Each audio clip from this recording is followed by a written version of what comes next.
You're a failure. And that's okay. Hi, I'm Dan. And I'm Alicia. And we're failures too. We take a walk back through people's failures and relive the mistakes they made so we all can have more clarity in how to be a better human. Welcome to the 2020 Perspective, where we make failure fun. So Dan and I started this podcast because we wanted to build a community around people embracing and sharing their failures so that we could all learn a little bit of something to take away and hopefully be better in our life and when we embrace or experience failure. So today, Dan is going to share one of his failures with us, and I actually haven't even heard this one yet. So Dan, take it away. Yeah. All right. Thanks, Alicia. So let me take you back to 2014. What a happy time that was. You can go outside, you can explore. It's great. So I was working at this university, and I was working in the academic support department. So helping students who struggle with school, either on academic probation or just not doing well in school, or kind of those overachievers too who wanted to get really good at school. So I was working with them. And, I was getting connected to the university, and I wandered around meeting people in offices because I'm an extrovert. So I like to go meet people. And I connected with this one department that is the Center for Teaching Excellence, which is a department of people that helps professors teach better. Maybe they do research, they provide resources, training, what have you. And I thought, hey, I'm a learning nerd. This seems like my people. Well, they were.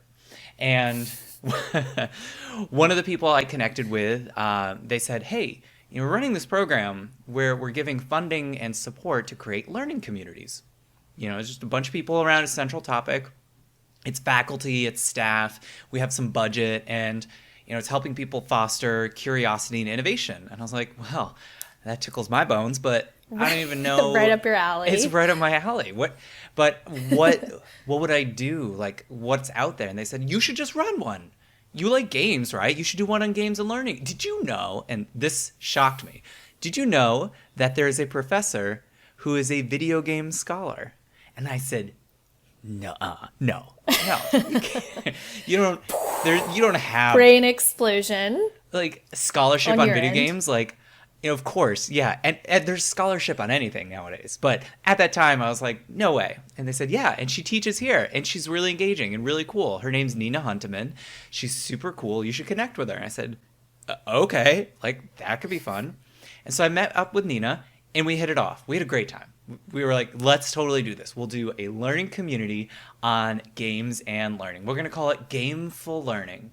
And this is 2014, so gamification, it's pretty sexy. People are talking about games and learning. Right. And so we started this learning community. And you bring in professors, you bring in faculty, staff, all these different people. And we actually had people show up and want to participate. We had a lawyer, a law school instructor who wanted to run a simulation for law students. There's this instructor who was running this kind of new media storytelling program, and she wanted to use Minecraft and design movie sets and tell stories using Minecraft. Awesome, cool stuff. Cutting edge that wasn't that long ago, but this is when gamification simulations are really starting to get some legs and some traction. Yeah, and I didn't know it, but I was just hitting this wave of general learning interest in games and learning. Yeah. And so, of course, being a part of the learning community, I had to do something too. And I said, I like board games. Maybe I could do a board game for the students that I work with and help them be more successful at school. Oh my gosh, let's do a board game around time management. Yeah. Yeah, time management. Woo, doesn't that make you... Because we can manage our time. Right? Doesn't that sound like a fun game? And, I sat down and I worked hard. I drew charts. I had numbers and pictures and doodles and ideas of how this game would run. And I created a little rule book, and I ordered some dice and other junk from the internet to just, create a playing board and whatever. And then I did my first demo with students. And I was so Wait, can I excited. pause you? Yeah. before you get really excited about your excitement, tell us more about the actual game. Like, what are people doing? Okay, so my theory was the game is going to be a medium for teaching them how to manage time. So the central gameplay, the reason why they play this game is to manage time effectively. So the players, they would have a certain, quote, amount of time. Think of it like a currency. And how they choose to spend their time would get different types of outcomes. And ideally, to win the game, you spend your time, in the smartest, most effective way. And then you get an A in chemistry, or you get an A in math, or A in social, like whatever. So I created a game with these mechanics where you could spend time on hanging out with friends, and you get like social points who could help cash in so that you could maybe study better, more effectively with colleagues and stuff. And it was like a whole bunch of different rules about managing your time and ideally getting good grades in school. Well, if you haven't told by the description already, not a really fun game to play. Who wants to sit down and play a board game around managing time to get an A in chemistry? Let me tell you, the initial feedback was true and accurate and brutal. Oh, yeah. I got these college students, these great, smart people who are willing to give me some of their time to play my game around time and effectively tell me, Dan, so this game isn't really fun. It reminds me of the fact I'm not studying for chemistry right now. Oh, yeah, that's a bummer. That's a bummer. And, Wait, can I ask you, when you heard some of this feedback in the moment, did you think this is true, or were you still have your walls up like defensive, like this can still work, this is a great idea? What was going through your head as you're hearing this brutal feedback? So, I've been a musician in my past life, so I've gotten plenty of feedback and had to take it even if it hurt. And so I wasn't necessarily seeing this feedback as like attacking me. It was clearly like the concept and the idea. And the thing that I took away from it, I went down two paths. So the first path was, I need to make the rules better so that the game could be more fun. And then the other path being like, well, no duh, Dan. Like, you're doing a freaking board game around time management. And I had this kind of like hope that if the game was good enough, they wouldn't care so much about the setting of it being about studying in school. And it took a few rounds of this playtesting to accept the fact that no, doing a board game around studying for school is not a fun game. Like it took a few tries before I kind of like abandoned that thought. But and accepted it and moved on. And I think I was hanging out with friends, and I was saying, I was getting all this feedback, and it's not that great in my little board game thing. And then they said, it's more like zombies. Like, you should just do something about zombies. And it's 2014. Zombies are in. And I said, maybe, and this is the inspiration, maybe it's not around time management to do well in school. It's time management to survive the zombie apocalypse. Like, that's much more motivating of a story. And so I said, let's go with zombies. And then I like kind of bounced the idea off of the students, like the target market here. And they said, yeah, zombies is way better than chemistry and math. Yeah. So I took a lot of the rules and like it grafted really perfectly in saying, instead of spending time to get better grades, you're spending time to be more effective at surviving. So maybe fighting off the zombies or finding resources or being able to like get yourself out of this zombie kind of apocalypse situation. And the ultimate goal, and I'm picturing myself in this, is like you're still prioritizing, whether it's with time management or escaping the zombie apocalypse or whatever. I don't know much about zombies, but like you're still prioritizing how you're gonna get like your best outcome. Like, what actions and behaviors do you have to like put first in order to survive or to get an A in chemistry or whatever it is. Exactly, yeah. And so, the concept is you have 24 hours in a day. That's how much money, currency, time you have. Where are you going to spend that time? Well, if you don't spend any time on sleep, then you get a debuff the next day. Like, the next day you have less time to work with because you're just dead tired. Yeah. And if you spend it, training and being able to like survive the zombies better, that's great, but it doesn't actually help you win the game. You have to be able to balance the survival aspect. You have to balance scavenging for resources so that you can get out of the zombie horde place, and also just surviving from like sleep and fixing up your little home, which would, in my eyes, were like chores of life. Yeah. And so like the skills that they were practicing were all about time management, which is really the core idea of the game. Yeah. And so, I started working on it and play testing this. And, I would ask my friends on a Saturday night, I'd give them free beer and I'd say, please play my board game. And I had some friends who were really, really generous with their time and actually played the board game and then participated in like an hour and a half feedback session afterwards. Nice. Of what sucked and what needed to be changed. Right. And this is where I kind of came across to like the second set of lessons.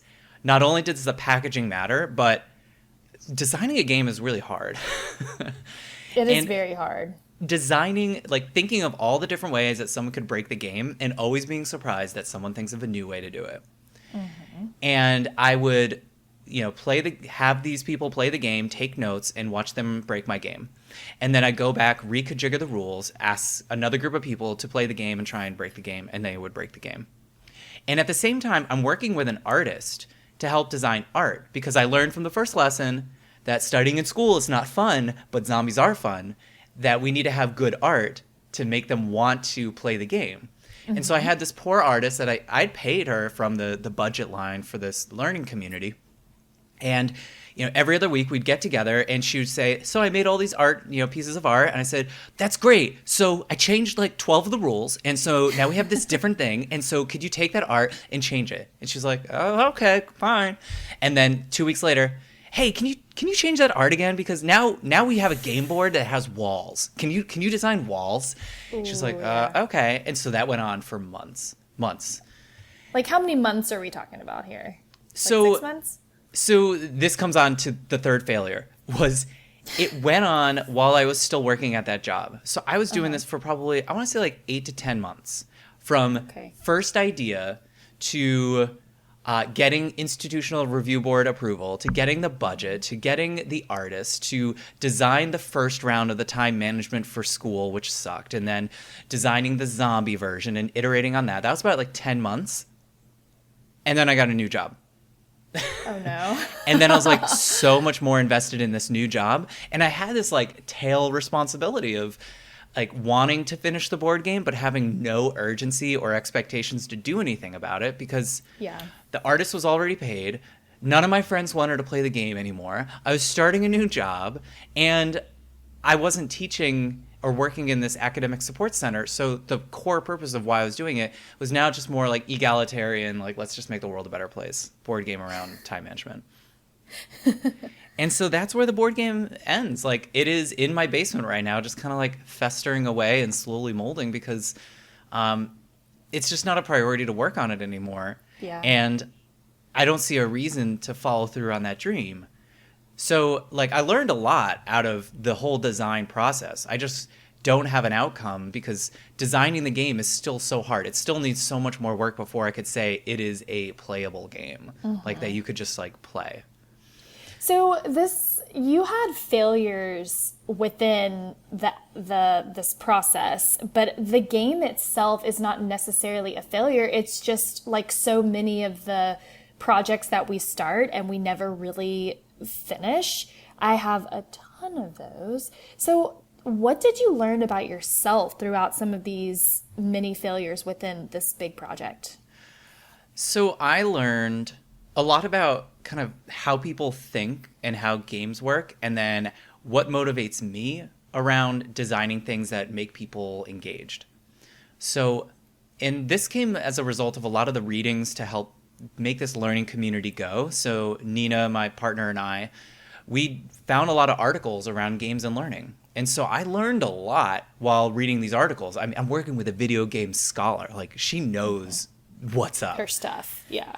So I learned a lot about what motivates people. And games really, they're a bunch of different rules working together that people have to try and leverage to get some kind of outcome.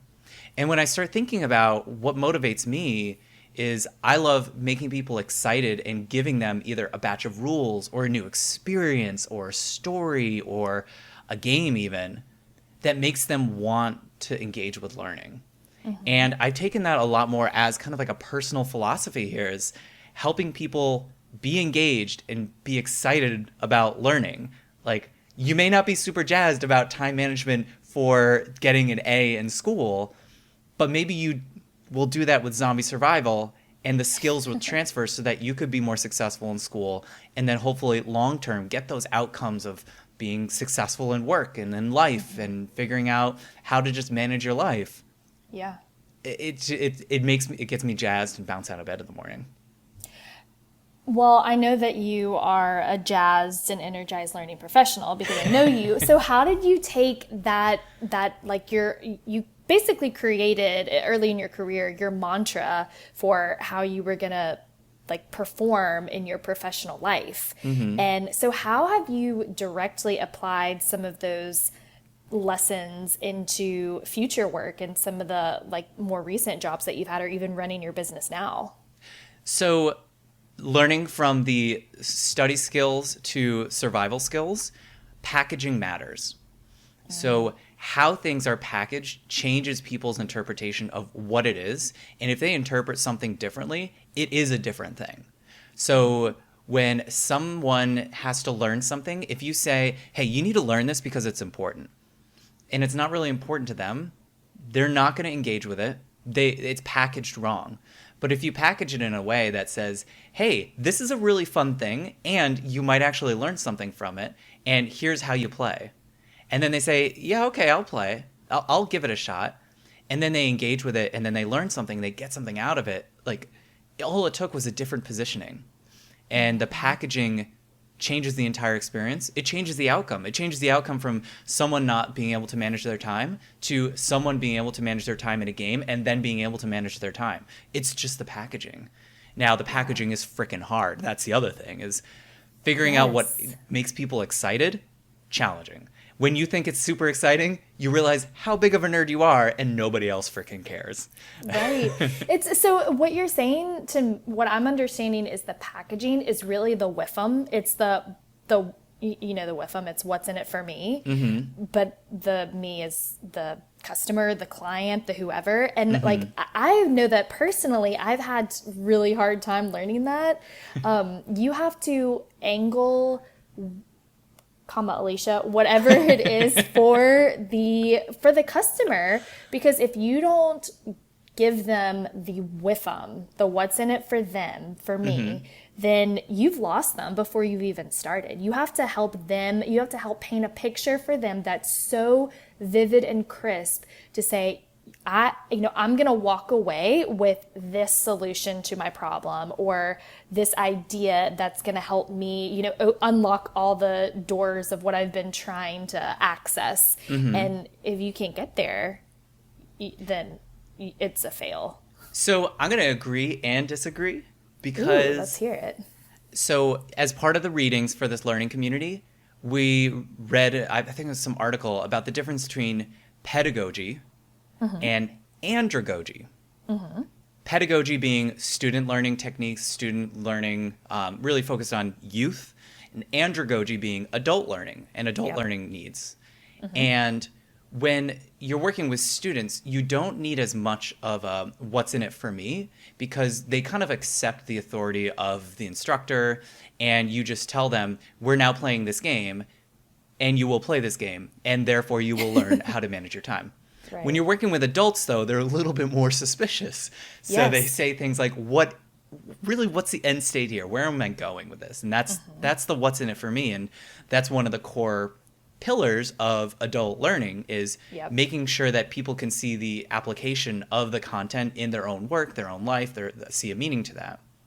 And so I think games, they can balance this and have both, where maybe you don't have to come outright and say, this game will teach you time management, which will make you more successful in life. But you can still kind of communicate that this is a game, you're going to learn something from it. And don't you want to play? It's got zombies.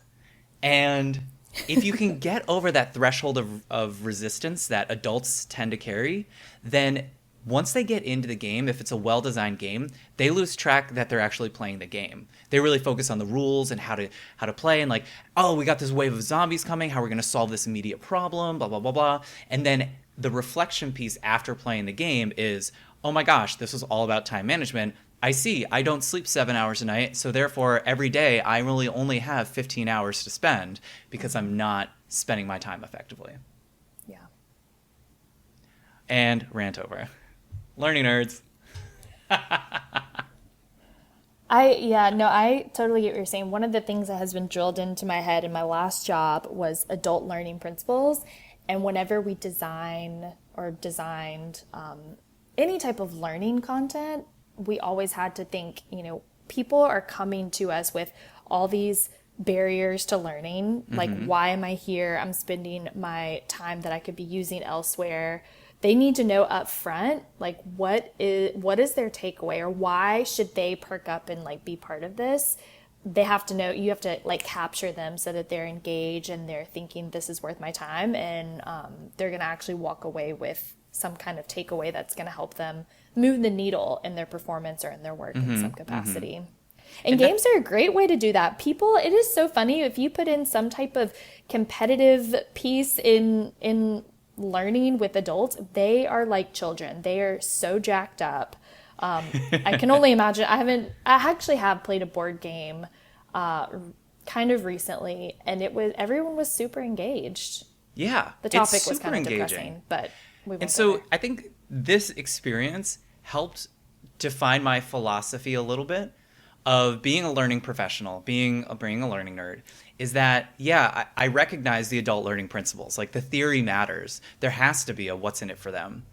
But what I learned is that if your packaging is compelling, even though your what's in it for them may not be explicitly stated, like, you will learn time management by playing this game, if it's suggested, if it's implicit to the experience, then as long as your packaging is really gripping, it almost makes that learning more sticky, because then they remember the packaging, and then the packaging naturally leads to the skill, and then the skill becomes less of a focus, but it's still a core element of actually getting the thing done. And that's why I like doing fun things. That's why I did a pep rally at one of my jobs, because we wanted to get people engaged. But I had to fail my way through a board game to develop that piece of philosophy. And you know what? I've got a whole bunch of little zombie tokens and big bags of dice down in my basement, so anytime that we need to play a zombie survival game, I'm ready. And it's quarantine time, so like, why not play a zombie survival game and fail at that? Could be actually really useful. Thanks to No BS Brass Band for the Bang & Show music. Check them out at nobsbrass.com. And subscribe on your favorite podcast player, or follow us on Facebook to get the newest failures delivered right to your ears. And may your failures be spectacular.